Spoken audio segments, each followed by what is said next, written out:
Sa ibang balita, naniniwala ang ating mga kababayan sa Taiwan na muli silang makakabalik at makakapagtrabaho sa Pilipinas. Ito'y sa tulong na rin ng mga isinusulong na hakbang ni Pangulong Rodrigo Duterte gaya na lamang ng pagpapatanggal ng kontraktualisasyon. Si Eunice Samonte sa detalye.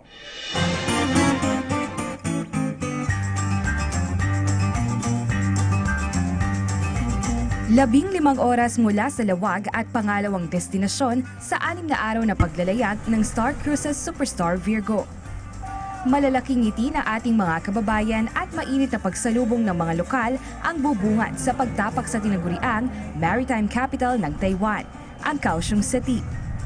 Mula sa mga malilinis na kalye at naglalakihang mga establishmento, dito rin makikita ang pangalawang pinakamalaking mall sa buong Asya, matapos ang Mall of Asia ng Pilipinas. Mahigit 2 milyon ang populasyon sa Kaohsiung City na isa sa pinakamalaking munisipalidad dito sa Taiwan. Ngunit kung gaano kalaki ang kanilang populasyon ay ganoon din kalaki ang kanilang level ng disiplina, lalong-lalo na sa daan. Dahil disiplinado ang mga motorista, bibihira rin ang traffic at ang aksidente sa daan kahit na ang pangunahing transportasyon dito ay ang motor. Karamihan sa mga tao dito sa Taiwan, kahit babae ay nakamotor o kaya nakascooter. Kaya naman automatic na sa mga kalsada ang may parking kagaya nito para sa 14 million na motorcycles na makikita dito sa Taiwan. Bukod sa mayamang kultura ng Taiwan ay ang lakas paggawa ng mga lokal at dayuhan sa kanilang bansa na karamihan ay makikita rin sa pabrika at mga pamilihan. Sa katunayan, karamihan sa mga nagtatrabaho dito sa Taiwan ay mga Pilipino.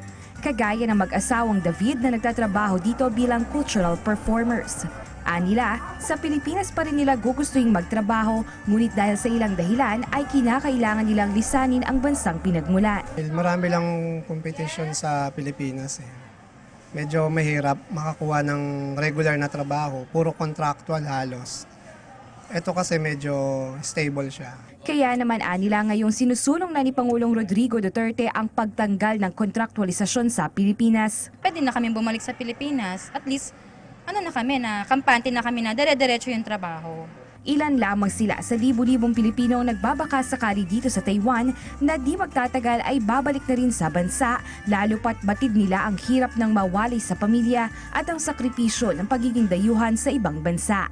Malaki ang tiwala ng ating mga kababayan dito sa mga pangako ni Pangulong Duterte at sa mga pagbabagong hatid ng bagong administrasyon. Sa susunod na bahagi na aking report, puntahan naman natin ang kakaibang mga kainan at dinarayong mga street food dito sa bansang Taiwan.